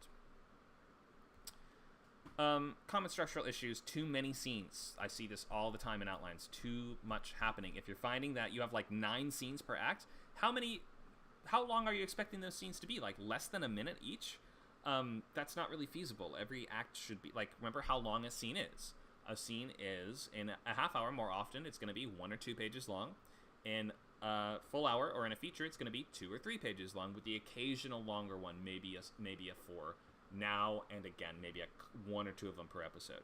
That it means that if our scenes are going to say like, I don't know, 2.5 pages long each, how many of those do we get in an act? Like if we're doing half hour and you're doing 2-page scenes, you have 5 scenes in your act. That's 15 scenes for the whole pilot, more or less. Some might be longer, some might be shorter, but it's basically 15 scenes. That's not a lot of scenes. And then hour long, it's going to be 30 scenes ish. Maybe a little more, but around there. So between 15 and 30 scenes, depending on how many, or depending on the format of show that you're doing. it's not unlimited room to play around, and it's not unlimited room to build a world or to meet a whole ensemble necessarily, or to very deeply explore an issue or a topic or a philosophy. You have to kind of get in and out, because this is about efficient structuring of the information that you have. So try not to include too many characters, too many plot points, too many grounds covered, too much ground covered. You should not have, if you're writing half hour, you should not have more than probably 5 scenes per act. If it's going to be full hour, probably not more than 6 scenes per act. It's like the same sort of deal. That's if every single one was 2 pages long, then you would maybe be on track, but use that number to just kind of limit the number of things you're trying to include. If your conflict seems like it's going to be too internal, it might not just lend itself to evocative and interesting visual scenes. It's going to be people sitting around and thinking about stuff, or God forbid, endless amounts of flashbacks and montages. Please do not lean on those. You want to tell the story in as straightforward a way as possible, unless you've built flashbacks or montages, or flashbacks or alternate timelines or something like that into the essential fabric of how the story is working, which you should probably not be doing if you have not. If you have written less than 5 scripts, probably don't do that. Too much world building, so too complicated of a world, too many fantasy rules, or too many realms, or too many laws of robotics, or differences between different starship engines, or whatever it is. Like, just trying to build too complicated of a world. A TV show is not a super long thing. It's the first piece of a longer journey, perhaps, but you don't have that much time in each piece to do stuff. You have to focus on making this as strong of a short beginning, middle, and story as possible before you start overloading the audience with too much. The number one structural issue we see early on, though, is that the story does not get going fast enough. If you're sticking with the page benchmarks that are on these lists, then this shouldn't be a problem. But very often we will see it's the middle of Act 2, and you're just now beginning to get to the premise, or like the catalyst is not until after the first act break or something like that. Try to stick with these as best you can until you know enough to break this. I have a quick question about scenes versus slug lines. Okay. When a scene has the continuous, Mhm. I'm sorry, when a slug line has continuous, is that still part of the scene, the same scene? It might be, or it might not be. Slug lines But have it nothing could to do with scenes. Okay, which okay. is Okay, so something then it when does trip a lot of people up. Go ahead. Okay, so when we were looking at my a different show yesterday in the workshop, you asked me, are these the scenes? And it was like 30 scenes in a half-hour pilot. Mhm. That wasn't right. That was the slug lines I see. that we looked at. So I just re-updated that, and now it's 16 scenes for so Okay. I It's a lot just closer. Yeah, that sounds. yeah, a lot much. Maybe Not that I'm still working a on little that bit. one. Maybe you should still. It's like, because remember, I 15 still is sort have of the to, like- max. 15 is the Yeah, max. That's if every single scene is 2 pages long. Yeah, But if you have 16, that means on average they're going to be shorter than 2 minutes. it's So- closer, but yeah, Right, I you're still right. need help. Yeah, it's That's not okay. 30 scenes. Right, that's good. Okay, Okay, yeah, we do thanks. see that. We just do definitely see that question a lot, which is, what is the actual relation of slug lines to scenes? Often, well, I said there's no correlation between slug lines and scenes. That's not true. There is often a correlation, meaning a lot of the time a scene will be very nicely contained in one place. So we're in the saloon. We have the sheriff walk into the saloon and talk to the criminal, then walk out. Then we cut to somewhere else. So that's going to be the end of that scene and the start of a new scene. That's just how a lot of storytelling works, but it doesn't have to be that way. Like, we could have the sheriff walks out, we stay in the bar, then somebody else walks in, and that's the start of a new scene, because we have to track scenes by character, intention, and goals.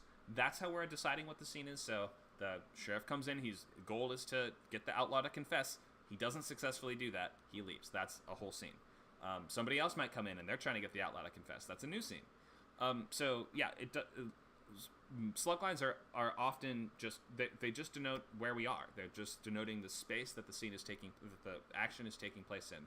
But we can have multiple scenes in the same location without changing slug lines, or we can have one scene that takes place over many different locations. So yeah, it's not a one-to-one connection between slug lines and scenes. Got it. Thank you. Good question though. Any other questions? Could we just get a clearer version of this image, possible?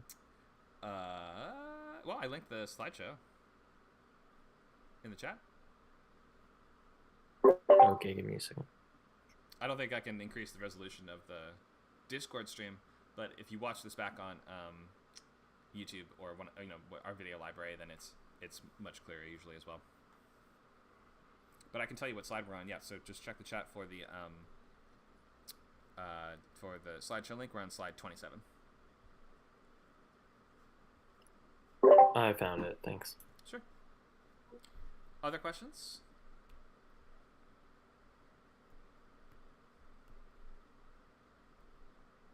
Okay, so we've got half an hour. Instead of... What else did I have in the rest of this? Because I would rather just probably start working with someone. Loglines, blockbuster moments, homework for next time. Okay, so I think what I want to do is ask who thinks they have no idea where to start or feels like they're totally lost or they need a lot of help. I think I need a decent amount of help. Okay, let's start with you then, because you're the first volunteer. So, first come, first served. What? Do you have a sketchbook to link us? Yeah, it's not very filled out at all though. That's okay. Will. But we need something to be looking at and writing on. So, go ahead and link it in the chat, and we'll bring that up. And the name of your show is. Remind us. Heirs of the Templar. Heirs of the Templar. Okay.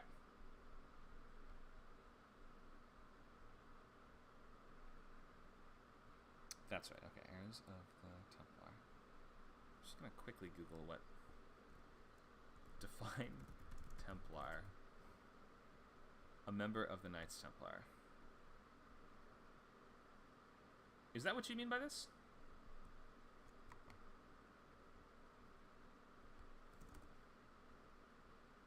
It's like an order. Yeah. But does it have a meaning outside of this actual group? Or are you saying this takes place in a version of Earth that actually has this group? Oh, no, it's like a completely fictional world. Okay. Fair enough. Yeah, we usually call those secondary worlds, at least in novels as well. Okay, let's take a look, and we will... I'm going to try to get you on track to filling out these story beats and making sure that we're hitting everything we need to do. And this is sort of like what we do in lab. So if you want to get more help like this, or you're not sure how to even get started, lab is from 4 to 6. My guess, Logan, is that this does not have sharing settings turned on. No, it does. Okay. Usually, if usually it doesn't show a thumbnail if they're not turned on. That's okay. Thanks for sharing this. So yeah, if you want more individual help like this, Saturdays 4 to 6 Pacific. You can come with up to 5 pages of anything you're working on. That might be an outline, it might be pages from a script, and then you can ask whatever questions you want and get as much one-on-one help as you need. All right, so that's right. Heirs of the Templar. So fantasy adventure pilots. Hour-long, a zealous boy must team up with the spirit in his dead father's magical gauntlets to kill the advisor that betrayed the nation and made him an orphan. So we already know a bunch of plot points, don't we? Because a lot of them are in the logline. So can I edit this? Yes, right? Oh, I'm in suggestion mode. Can I write directly on it? Oh, I can. Wait, how do I give that to you? In the top right, click share and hit anyone with the link can edit. And you can message it to me if you want, or you can put it in the chat and then change the permissions afterwards if you don't want anyone to just edit it. But up to you. So let's see what we already know, because we have this great logline. Okay, I send it to you. Well, I'm just like struggling with one thing in particular. Like I have a lot of ideas, they're just not written down. It's like kind of like I have like a lot of ideas for like what the personality of the spirit can be, which of course is very important, like the central relationship. And I'm just not sure what the best idea is. Okay, well let's start on the structure, just because that's what the class is mostly about today. And let's just put down those scenes that we know have to be in there because we have the logline. So let's write out the structure first of all. So we have our intro, we have our catalyst, we have triangle locks, we have break into 2, we have your premise scenes. Oops. We have your midpoint, we have your escalation, we have all is lost, we have Pit of Despair, break into 3, and then oh well, I guess you have the you have the other act breaks too because this is a 5-act show, but that's okay. We'll get that in just 1 second. So Pit of Despair, break into 3, and then you have Finale, and then we have your Stinger. So we'll also give you a cold. Do you think you want a cold open, or do you not know yet? Yeah, I actually know exactly what the cold open will be. Great. Or Okay. like, So let's just make sure we have triangle locks. Then we break into 2 premise scenes. Then we break into 3. Break 2, break 3, and then we have a break 4, which is after midpoint. Wait, is that right?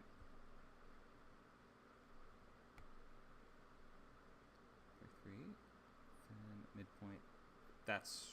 This looks right. Okay, so break into 4, and then we have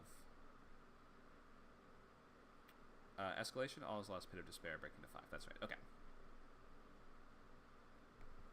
Okie doke. So you said you already have an idea for the cold open. What's your cold open?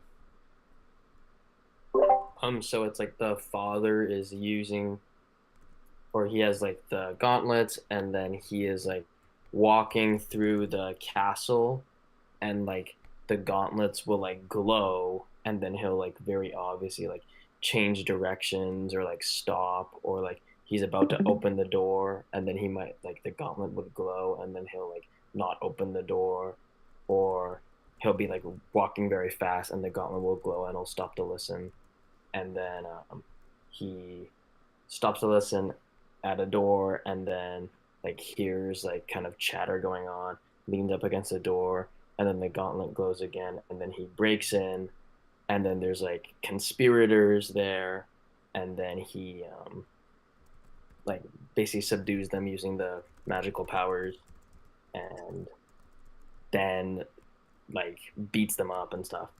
And he's gonna kill one of the conspirators, like very obviously, but then the gauntlet glows again, and then he does not kill him.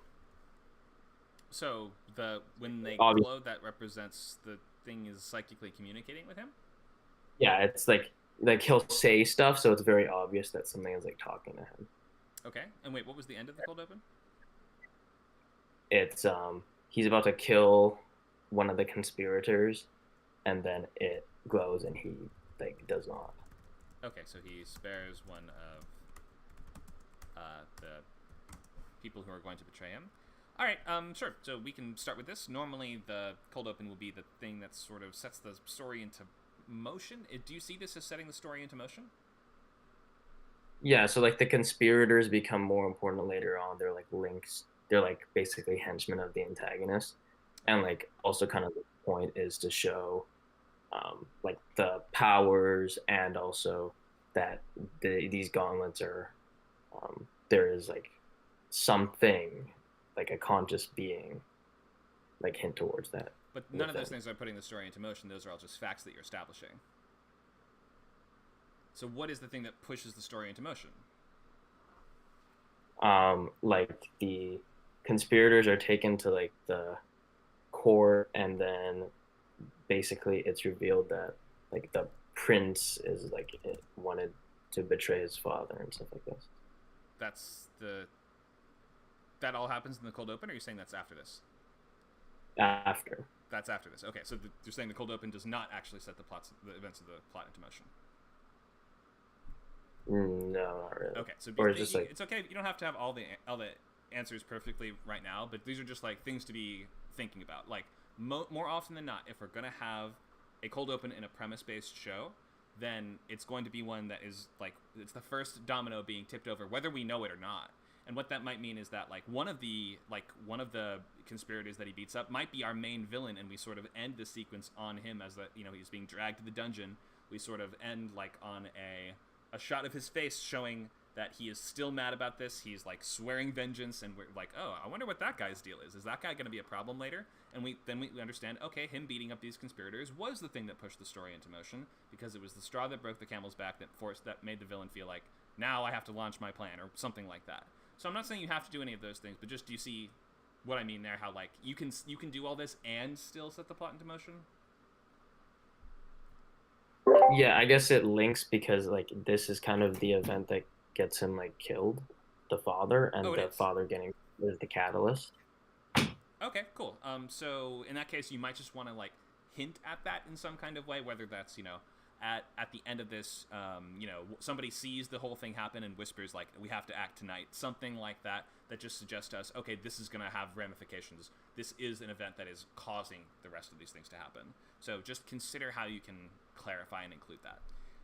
Let's fill in some of these other. So that's just the cold open. So we spent a little too long on that. That's okay. But so let's look at just the other stuff that we know. So has to team up with the spirit of his dead father's magic gauntlets to kill the advisor that betrays the nation and made him an orphan. Okay, where does that happen? Is that the catalyst? So yeah, catalyst, the father is killed. Okay, so what's the advisor kills? He's the king, right? No, he's like a high-ranking guard. Okay. I'll just call him father then for now. So advisor kills father. And trying the locks right after that. So your main character is certainly going to learn that this has happened, right? Yes. And I mean, this is like one thing I'm kind of have to like work out the niches of, because the advisor is aware of the like gauntlets and they're powerful. So like basically the reason why he doesn't get them and instead the child receives them. But receives them how? Like I said, this is like something I kind of have to like think of a little more, so it doesn't seem unreasonable. Okay, but you can at least put the moments down. So in the triangle lock sequence, I would say the break 2 is probably going to be he gets the gauntlets. Was it Tylan or Tyler? Tylon.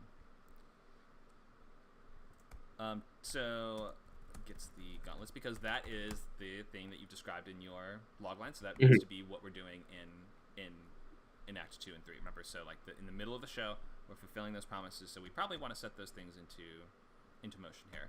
So I'm guessing he learns that his father is killed. I'm guessing that the villain sends guys after him, right? Yes. Okay, so he's forced to escape the castle, probably, right? Doesn't he live in the castle? Yeah, he's forced to escape. Okay, so that's 2 scenes that we know would be there. I'm guessing somebody probably helps him do that, which might be worth its own scene there. But the point is, we know that they're going to send guys after him. He has to escape. What else do we have on here? He needs to learn how the gauntlets work. So that's probably going to be your premise scenes, right? Yeah. Initially, I thought that he would like.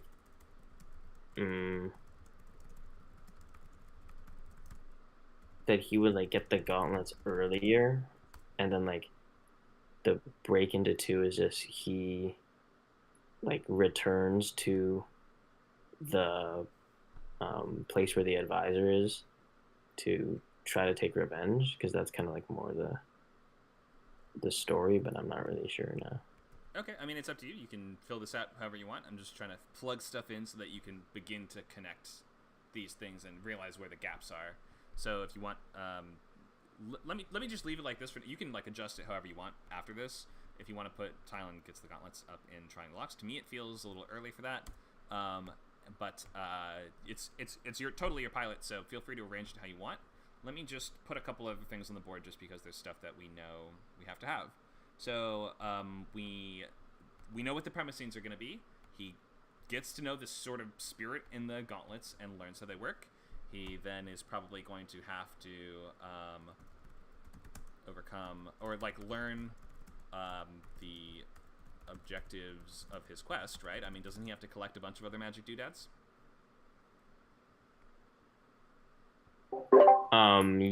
Yeah. Okay, so that might be in Trying the Locks where we learn about those and learn, okay, well, you'd have to go from here to here to here and get this list of things.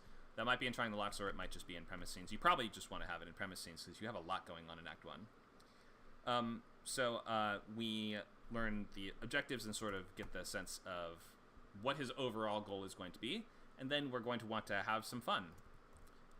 Meaning Tylon uses the gauntlets to overcome several interesting challenges in ways that we won't exactly expect, because anytime that scenes are playing out in the exact way that we think they will go down, you're losing the audience, and we're having that thing where we're drifting away from engagement in the narrative. So make sure that, especially with magic stuff, magic can't solve it shouldn't solve problems in the way that we think it will usually. So that's this sort of Sanderson-ish idea of the your ability to use magic in the story to solve problems and to overcome obstacles is directly proportional to your audience's ability to understand the magic that is at play. So it's going to feel like cheating if we do some new laser beam that we didn't know about, right? To kill the giant ogre, so your main character can overcome an obstacle. You're only going to be able to really solve problems with these things effectively when we know the basics of how they work, and we start to be able to play with that and use that to do different things than we thought was possible. It's not a video game. That's the nice thing about this, is that you can do stuff that wouldn't be in the rules of a game, right? So if it's like, he learns how to shoot a laser, but it's a super weak laser because his magic isn't very good yet.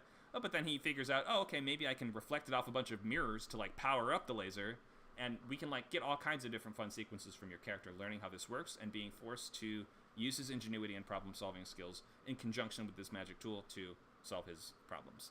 So during your premise scenes, we want to see him overcome these interesting challenges in ways that are slightly twisted or different from what we would expect him to do in each of those moments. We want to see interesting dynamic and conflict between him and the spirit. So that this is like alone, just this sequence here is probably like your entire premise scenes. You can sum them up by just this here. It's probably, again, like 4 or 5 scenes here. And we know that we have to have it because it's in the log line. We're just filling in the blanks because you already have made your key promises with the log line up top. So is he going to actually end up being able to fight the advisor in this episode, or what's the sort of finale? So yeah, I think, or there's more of he fights the advisor and less of he goes and gets the other artifacts. So I haven't really thought of how I will introduce, I guess, the kind of series conflict. You're saying he's not going and collecting magic doodads in the pilot? No. Oh, that's a mistake. So you got to change either the logline or you got to change what he's doing, because the series logline needs to be something that we're setting up with the pilot of a premise show. So if it's going to be a show about guy collecting magic doodads, in the first episode, he has to collect one magic doodad. Maybe the gloves could be the first of those doodads, depending on how he's getting them. See what I mean? But we want to make sure we're providing at least one example of the kind of thing that we will be doing week to week in the rest of the show. So does that make sense? How you'll either need to adjust the series logline, or and make it more of this is a sort of revenge quest, a little bit more like a show like Reprisal or something like that, or is this going to be a kind of old school 80s fantasy collect the magic gems sort of story? So you can go either way with it, but you just want to make sure that you're setting up the audience's expectations properly. Okay. Well, yeah. So he does have the gauntlet one, and then the advisor, he has 2, but and I guess like the implied goal is he also, if once he defeats the advisor, he gets the 2 as well. But he failed. Yeah, that's. But I was thinking, he has to fail, right? So is that fine if he tries to get it but doesn't? No, not really, because then you're still not. You're not interacting with the premise. You're setting up a premise and then saying, "Oh, but we'll get to it later," which we can't really do. It's like a very insidious trap in pilot writing, is saying this is going to be about a show about a guy who goes on a road trip, and then the first episode is about just him buying supplies. See what I mean? If it's going to be a show about a guy that goes on a road trip, then your first act is him buying, your second act is him buying supplies. The third act is we're on the road trip, and now we see the first couple interesting destinations on the way. That has to be how it works with premise shows, or else it feels like you're giving us something different than you've described. But you can still very much have him battle the advisor and fail at the end. I mean, that sounds like, this sort of storytelling often goes like this. He, gathers a team and gathers you have a whole team that we need to meet as well. You have lots of stuff to do in this episode. So also in your premise scenes, you're going to want to be doing he meets his team, usually one at a time. And so try to start combining these things together where you can. So make it so that like he learns the objectives of his quest from a member of the team as his way of meeting and getting to know them.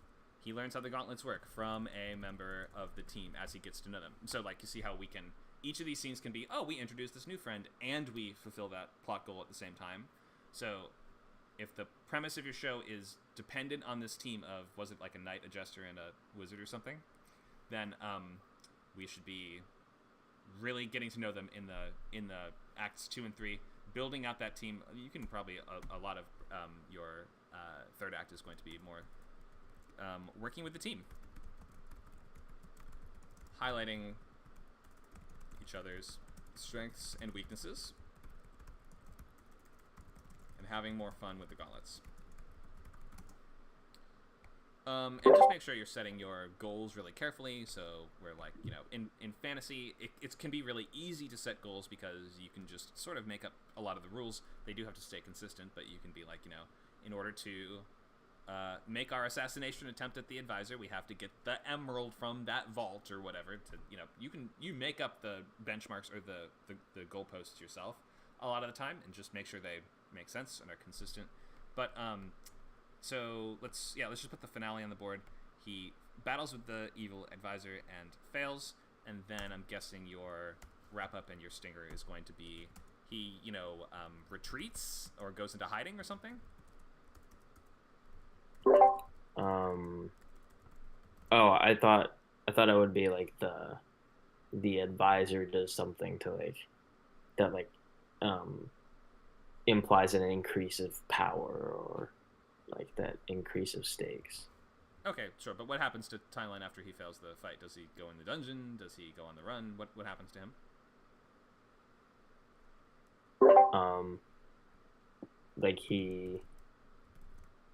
I think like he's like critically injured and the team like kind of like wheelbarrows him off. Okay. Their kingdom. The team saves him, and then your stinger might be something like, okay, so the advisor advances his grand evil scheme.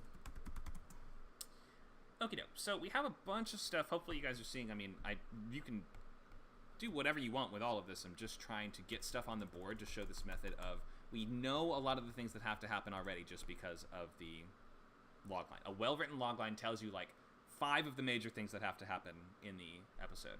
And by starting to just fill those things in, you will start to realize, how do I get from one moment to the next? What's going to be missing in each of these sections? And how can I, very early on, make sure that they are fulfilling those structural moments, key requirements to create a dynamic and interesting episode. Go ahead. I have like a question that's like a little bit specific. So since like the spirit is inside one of the magical artifacts, like doodads, if he gets another one, it's like then I have to introduce at least a new power and a new spirit as well. So then it's like I have to like introduce a new character and a new power. So then, because the premise implies that, okay, well, we should at least I think get another new one in this episode, then like where do you think is a logical place to do that? Because introducing would feel awesome. Where would that need to happen? I would say around the midpoint or very shortly after. But then again, you could always consider, if we're saying the gauntlet is going to be the first example of the magic things he's gathering, maybe you shouldn't give them to him so early. Maybe it should be something he actually has to work to acquire in the second act. Okay.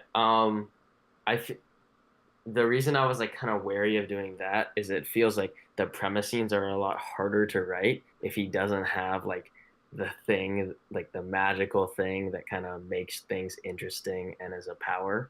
That's what makes things interesting. You have a full team to build. You have a cast. You have an Avengers to assemble. You have plenty to do.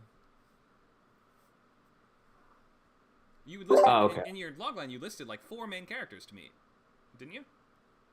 Yeah, but that's in the series. So I thought like they're not in the pilot.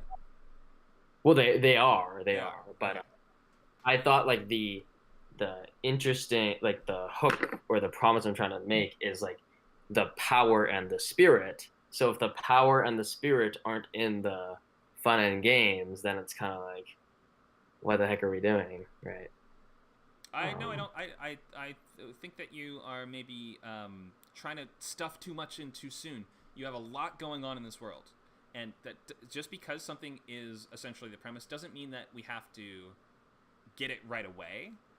If we're like working up to that, like part of the promise that you're making is fantasy team building kind of show where we have a bunch of different people come together for a quest. This is your Tolkien, your classic fantasy stuff.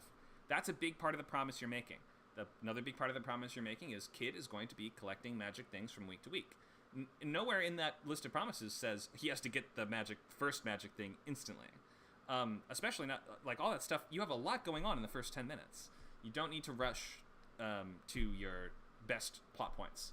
I would probably consider making him work to get these a little bit. Your premise scenes should be like your break 2 or like your act 2 premise scenes should be more like meeting this team of characters that are going to be the cast of the show.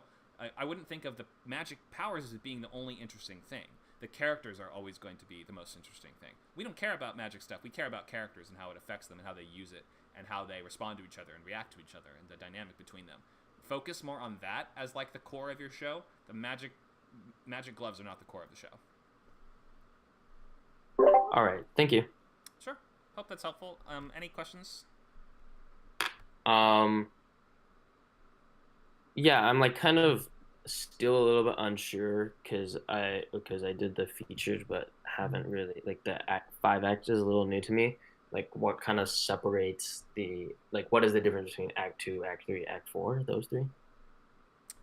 Sure, that's a good question. I mean, so let's look at the diagram again. So act 2 is after we have presented the catalyst to your main character. We have gone through this trying the lock section where we're seeing, why will this be a difficult journey? Act 2 is like their first steps on that journey. Act 3 is like the sort of middle of their first little arc of that journey, which is going to be something like, if it's a show that's like, we're going to have a crime to solve. Let's just do crime solving show.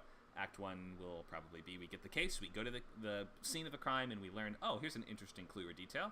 Act 2 is going to be, we start interviewing suspects and going around and trying to figure out who they are, and we find an interesting lead right at the end that's like, I think we know who it is. Act 3 is going to be like, you really kick the action into gear and you're saying, now we're trying to catch the criminal. Now we've gone from so if the promise of an investigation show is kind of two halves, right? We have the investigation, we have the pursuit and the action and the catching the guy. So we have Act 2 be the first part of that, Act 2 be the second part of that. So you can think of it almost as like preparation and then execution of the first arc of that plan. So then we get the guy, we arrest him, and then we're like, at the end of that act break, we say, oh no, it's the wrong guy. Now the chief's mad at us, the pressure has increased, my wife is mad at me because I spent every night working on this case and didn't go to my kid's baseball game. Act 4 is going to be like the repercussions and the ramifications of that first little arc, and the pressure starting to increase in your character as they are realizing that their journey to their first little goal in this episode is going to be harder than they thought. So you can think of Act 2, 3, and 4 as being like preparation for the premise scenes. Act 3 is like the main action that you've promised, and the last one, Act 4, is like, this is the ways that your main character's life will get harder after those moments, and how what we've just done has increased the difficulty of whatever is to come. Does that kind of help? Yeah. I very clearly see like the distinction between like Act 2 and Act 2 and 3 and Act 4. The other two, I'm a little bit still like struggling on, but I think I'll get it eventually. 1 and 5? No, like I'm still struggling between like what exactly is the distinction between Act 2 and 3. Oh. Well, but, I mean, there's not a massive difference. It's the main thing is that we're like both 2 and 3 are both premise scenes, so we should be like moving from that first phase of preparing to engage with the premise scenes, or like, this is where if it's going to be a show about hunting monsters, Act 2 is where we go to the store in Home Depot and we buy all our guns and all of our make all of our traps. Then Act 3 is going to be where we actually try to catch the werewolf. That's how I look at it. Okay, yeah, that makes sense. Cool. Thanks for this. I hope this was helpful. I realize we were on this for a while, but sometimes I like to just go a little deeper and give just more demonstration of how we step-by-step go through this with focusing on like one project at a time. Okay, let's open to questions from anyone on anything we've talked about today on structure or act breaks or story beats. The thing that you're writing for next week is going to be this, like the thing that you're turning in next time, is this full synopsis, this story beat synopsis. It looks like this. You don't have to have the page numbers next to these things if you don't want to, but you can. You can be like, 1 to 2, 1 to 7, like you can actually put the pages next to these if you really want to. But the point is you just get the major events down. Look at your logline. You have a bunch of the major events already. If it's a team-up story or a story about people meeting, them meeting is going to be a big early scene. You have whatever conflict is suggested in your logline should be basically comprising the middle of the show. And then just fill out what you have. Fill out what you have like this, and you will start to see, how do I get to these moments? If we know the finale has to be a battle, then we know, okay, the act leading up to that should maybe be the main character has to break into the castle and sneak up to where the villain is and get to that battle. So you can just build forward and build backward at the same time and fill out the entire picture of your show. Questions from anyone about anything we've talked about?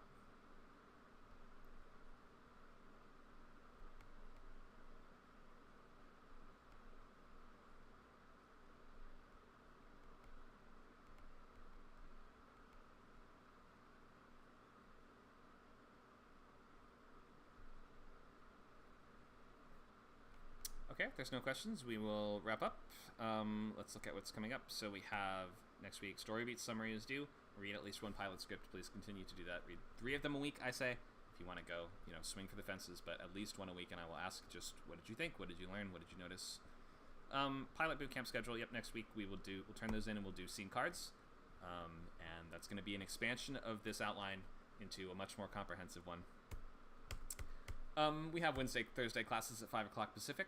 We will have an upcoming interview with a pro writer, Logan Martin, on August 9th at 5 o'clock. We have Sci-Fi Bootcamp happening Saturdays at 12 for the next 4 weeks. We have groups you can join if you're interested in comedy, sketch, or pilots, animation, or horror. You can either join one of those groups or start your own group. We have places to post your scripts if you want to get feedback. So use our free channels like Features Pilot Scripts, or you can submit to Table Reads, which is today. It's Sunday at 2 o'clock. You can stay for Table Reads if you want to, and that's open to everyone. We also have Writers Lab Saturdays, which I mentioned, from 4 to 6. We have a consultation option, which you can just buy from me if you want to. I can mark up your script. Members get a big discount on this, $100 off our normal price. So scriptcamp.net/coverage if you want to order notes from me, or you explore the free options if you don't want to do that. If anyone's not enrolled yet and wants to enroll, make sure to do so. Scriptcamp.net/classes or /membership to sign up for your free 2-week trial. Thanks for coming, everybody. Any last questions, thoughts? Everybody good to go for next week? Feeling good about their story?